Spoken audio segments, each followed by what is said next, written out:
Hello everyone, welcome to বৈঠকি educational institution.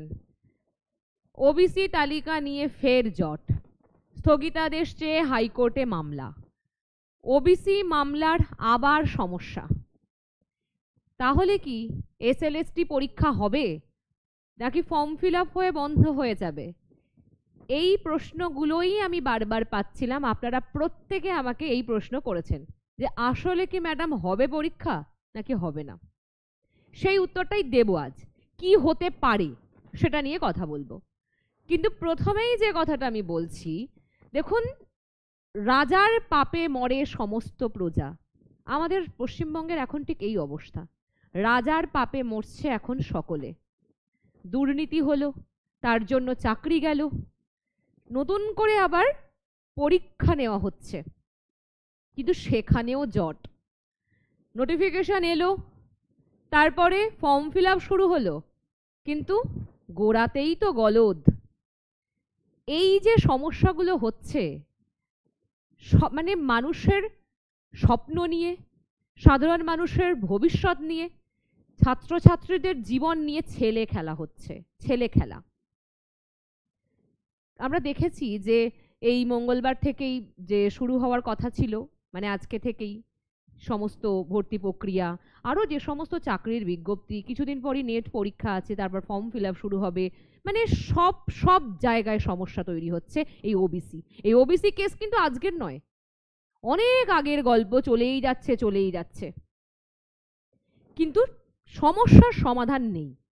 এবার 2009 পর্যন্ত যে ওবিসি তালিকা ছিল সে নিয়ে কোনো সমস্যা নেই, না হাইকোর্টের সমস্যা আছে না কারোর কোনো সমস্যা আছে।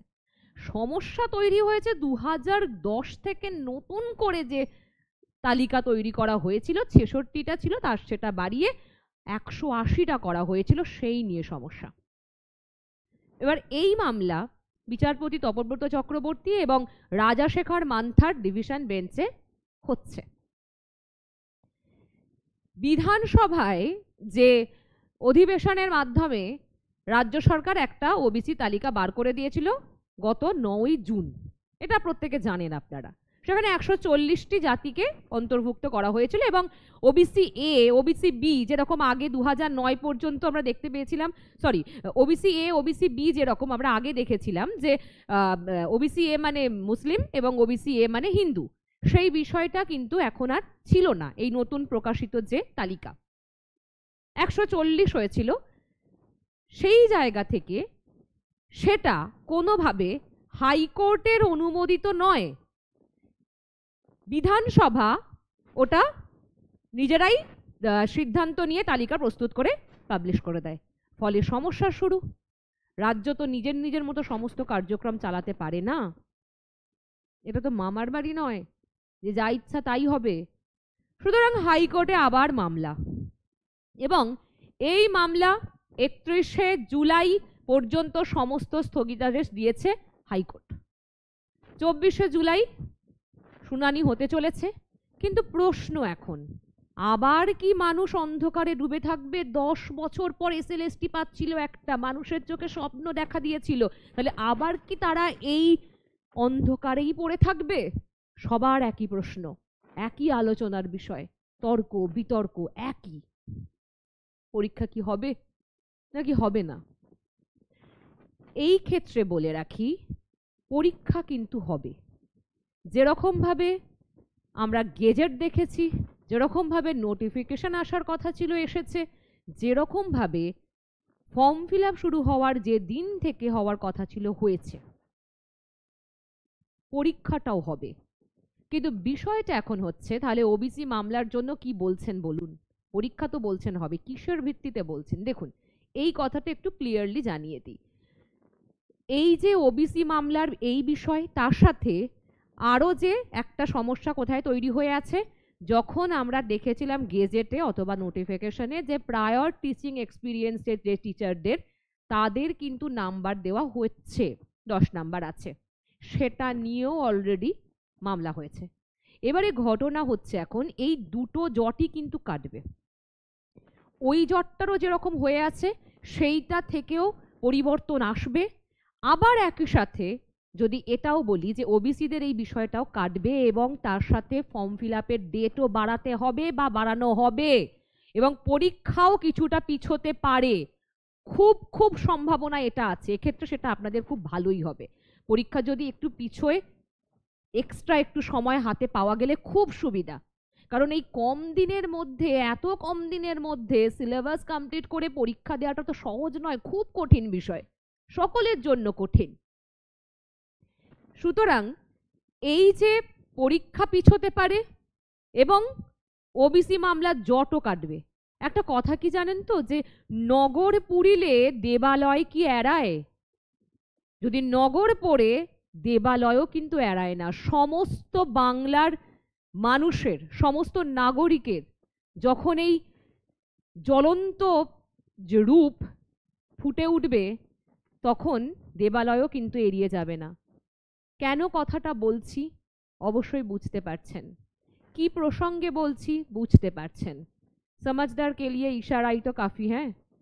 তাহলে এই যে সমস্যা বারবার তৈরি করা, মামলা মামলা মামলা, মামলার পর মামলা, কি হচ্ছে এসব? মানুষের জীবন নিয়ে ছেলে খেলা হচ্ছে। হ্যাঁ, সত্যিই খারাপ লাগছে। এই সব দুর্নীতি হলো, তার উপর আবার একটু ঠিকঠাক হতে চলেছিল, কিন্তু সমস্যা আবার দেখা দিল। একটা কথা মাথায় রাখবেন, যারা আমাকে প্রশ্ন করেছিলেন যে ওবিসিরা তাহলে কি করবে এখন, ফর্ম কি ফিল আপ করবো? দেখুন, একটু দাঁড়িয়ে যান, এত তাড়াহুড়ো নেই ফর্ম ফিল আপের, সময় এখনো অনেকটা আছে, অন্তত পক্ষে 1 থেকে 1.5 সপ্তাহ একটু দাঁড়ান। এই ওবিসির বিষয় নিয়ে একটা ভালো কিছু শুনবো আমরা, নতুন কিছু আসবে। সুতরাং এই মুহূর্তে হুড়োহুড়ি করবেন না ফর্ম ফিল আপের জন্য, সময় নিন, কি হচ্ছে দেখে তারপর ফর্ম ফিল আপ করবেন। কিন্তু অবশ্যই এই সমস্যার সমাধান হবে, হতে বাধ্য। সকলে চায়, সকল মানুষের একটাই কামনা যে এসএলএসটি হোক, পরীক্ষা হোক এবং যেন দুর্নীতি না হয়, স্বচ্ছভাবে রিক্রুটমেন্ট হোক। আমরা রাজি আছি, পরীক্ষা দেব, আমরা লড়াই করব, সকলের একই ইচ্ছা। সুতরাং এই ওবিসি মামলার জন্য এখন যে সমস্যা তৈরি হয়েছে, এটা দেখবেন যে যে সমস্ত বিজ্ঞপ্তি, যে সমস্ত যে নোটিফিকেশন প্রকাশিত হয়েছিল, মানে ওবিসির নতুন যে ওবিসি তালিকা অনুযায়ী, সেই সমস্ত কিছুতেই স্থগিতাদেশ পড়েছে, সব কিছুতে। সুতরাং এখন দেখার বিষয় যে কি হতে চলেছে। এটা কি রাজ্য সরকার ইচ্ছাকৃতই করছে, নাকি হাস্যকৌতুক কোনো নাটক হচ্ছে, সেটাই এখন দেখার বিষয়। একটু অপেক্ষা করুন, প্রত্যেককেই বলবো একটু অপেক্ষা করুন, দেখবেন সমস্ত কিছুর সমাধান হবে। শুধু একটু সময় দিন, সব কিছুটাকে সময় দিন, এত তাড়াতাড়ি ফর্ম ফিল আপ করতে হবে না। যারা ওবিসি আছেন তাদের ক্ষেত্রে বলছি, বাকিরা ফর্ম ফিল আপ করতে পারেন, সমস্যা নেই। কিভাবে ফর্ম ফিল আপ করবেন অনেকে বলছেন, অনেক সমস্যা দেখা দিচ্ছে, সেই সমস্যা নিয়ে সবকিছু নিয়ে ফর্ম ফিল আপ করিয়ে আপনাদেরকে দেখিয়ে দেব স্টেপ বাই স্টেপ, ঠিক আছে?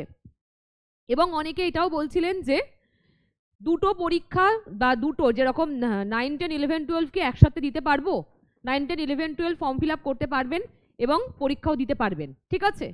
অনেক এরকম প্রশ্ন এসেছে, সেই প্রত্যেককে আমি উত্তর দেব আশা করছি। আজকের যেহেতু আলোচনার বিষয় ছিল ওবিসির বিষয়টা কি, সেটা আশা করি ক্লিয়ার করতে পেরেছি। দেখুন, নিজেকে যেন অজুহাত দেবেন না আবার যে ওবিসি তো মামলা হয়ে গেছে, এই সব কিছু হয়ে গেছে, তাহলে পড়বো না, পরীক্ষা হবে না। নিজেকে অজুহাত এইসব বলে দেবেন না। পরীক্ষা হবে, পড়াশোনা কিন্তু বন্ধ করলে চলবে না, পড়াশোনা কন্টিনিউ করতেই হবে। যেরকম পড়ছেন এই গতিও স্লথ করলে হবে না, গতিও একই রকম ভাবে এগিয়ে নিয়ে যাবেন। যেরকম আপনার টার্গেট ছিল 3 মাসে কমপ্লিট করব, এখন আর 3 মাসও নেই, 2.5 মাস মাত্র আছে, সেই 2.5 মাসের মধ্যেই আপনাকে সমস্ত কিছু কমপ্লিট করে নিতে হবে, ঠিক আছে? তাহলে পরীক্ষা হবে, অবশ্যই হবে, হতে হবে, না হলে আমরা কেউ ছাড়বো না, আওয়াজ তুলতে হবে, ঠিক আছে? তাহলে নিজের প্রস্তুতি যেভাবে নিচ্ছ সেভাবেই নাও। ভালো থেকো প্রত্যেকে, দেখা হবে পরের ভিডিওতে।